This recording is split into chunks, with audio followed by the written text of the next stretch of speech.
Hello friends, আমি beauty চলে এসেছি বিউটিস বেক অ্যান্ড কুক চ্যানেলে আপনাদের সঙ্গে আজকে একটা 5 পাউন্ডের 3 টিয়ার কেক শেয়ার করতে। কেকটা ছিল আমার চকলেট ফ্লেভারের। আমি প্রতিটা টিয়ার 3টে লেয়ারে কেটে ক্রাম কোট করে ফ্রিজে রেখে দিয়েছিলাম 10 মিনিট। তারপরে ফাইনাল আইসিং করছি। সাদা ক্রিম দিয়ে আমি প্রথমে আইসিংটা করে নিয়েছি, আর এখানে আমি পিঙ্ক কালার ক্রিমের সঙ্গে মিক্সড করেছি। নিচের পার্টটা আমি পিঙ্ক রাখবো, মানে পিঙ্ক অ্যান্ড হোয়াইটের কম্বিনেশনে কেকটা হবে। আর এই যে কেকটা আমি রেডি করছি নিচের টিয়ার, এইটা ছিল আমার 3 পাউন্ডের। এর উপরে যেটা করেছি সেটা 1.5 পাউন্ড, আর তার উপরে যেটা থাকবে সেটা 1/2 পাউন্ডের। এই যে স্প্যাচুলার মাথাটা দিয়ে আমি একটু ঢেউ খেলানো ডিজাইনটা দিয়ে নিচ্ছি। আমি কতগুলি স্ট্র এখানে দিয়ে দিচ্ছি। এগুলো একটু মোটা ধরনের হয় যাতে উপরের টিয়ারটা চেপে না যায়, মানে বেশি প্রেশার হয়ে গেলে খারাপ হয়ে যেতে পারে, এই জন্য এটা সাপোর্টিংয়ে দিতে হয়। আস্তে আস্তে আমি প্যালেট নাইফ দিয়ে কেকটা বসিয়ে নিলাম। আবারও আর একটা টিয়ার আমি বসিয়ে নিচ্ছি। খুব সাবধানে এগুলো করতে হয়, নচেত বাই চান্স হাত থেকে পড়ে গেলে পুরো জিনিসটাই নষ্ট হয়ে যাবে, আবার নতুন করে তৈরি করতে হবে। এখানে আমি চকলেট গানাশ দিয়ে লিখে নিচ্ছি। কাস্টমার যেটা বলেছিলেন সেটাই আমি লিখছি। এখানে কনগ্রাচুলেশনস লিখছি। চকলেট গানাশ দিয়ে লিখতে গেলে একটু খেয়াল রাখতে হবে, খুব লিকুইডই হলে হবে না, আবার খুব স্টিফ হলেও হবে না, তাহলে লিখতে অসুবিধা হবে।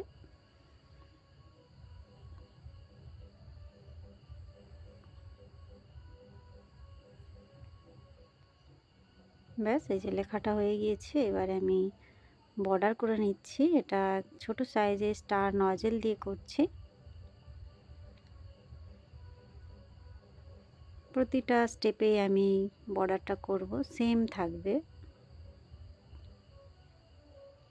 কাস্টমারের এটাই ডিমান্ড ছিল, আমি যেন পিঙ্ক অ্যান্ড হোয়াইট কেকটা রাখি, সেইভাবেই আমি পুরোটা রেডি করছি। কয়েকটা গোলাপ বানাবো। এখানে আমি এটা হচ্ছে R11 নজেল, মানে বড় সাইজের রোজ নজেল। গোলাপগুলো দেখতে কিন্তু দারুণ সুন্দর লাগছিল। আমি নর্মালি R11 মানে ছোট সাইজের রোজ নজেলটা ব্যবহার করি, আজকে বড় সাইজের রোজ নজেল দিয়ে করছি। এই নজেল দিয়ে করলে মানে পাপড়িগুলো অত বেশি করতে লাগে না, অথচ এগুলো বেশ বড় বড় সুন্দর একটা গোলাপ পাওয়া যায়। একে একে আমি এখানে 4টে গোলাপ বসাবো।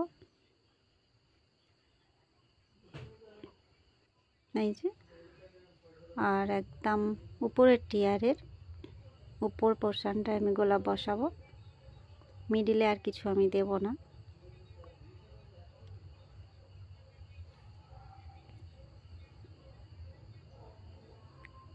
আমি আর বানানোগুলো দেখাচ্ছি না, এইভাবে দেখাতে গেলে অনেকটা বড় হয়ে যায় ভিডিও। যাক, যেটুকু আপনাদের সঙ্গে শেয়ার করলে সুবিধা হবে সেটুকুই আমি বলে দিলাম। আর এখানে পাইপিং ব্যাগটা আমি ভি শেপ করে কেটে নিয়েছি, আর ক্রিমের সঙ্গে একদম হালকা গ্রিন কালার মিক্সড করেছি যাতে একটা লাইট গ্রিন কালার আসে। কয়েকটা পাতা আমি বানিয়ে নিলাম, যেখানে যেখানে ভালো লাগছে আর কি সেখানে সেখানে দিচ্ছি। এর আগেও আমি কিন্তু বিভিন্ন ডিজাইন আপনাদের সঙ্গে শেয়ার করেছি, 2 টিয়ার 3 টিয়ার। এইটা একটু অন্য ধরনের হলো, একদম সিম্পলের উপরে। এই যে কেকটা কমপ্লিট বন্ধুরা। কেমন লাগলো? ভালো লাগলে বা একটু হেল্পফুল মনে হলে অবশ্যই একটা লাইক করবেন, চ্যানেলটা সাবস্ক্রাইব করে রাখবেন। আমি ইউটিউব, ইনস্টাগ্রাম, ফেসবুক 3 জায়গাতেই আছি, আমাকে ফলো করতে পারেন। দেখা হবে নেক্সট নতুন কোনো ভিডিও নিয়ে। Bye bye.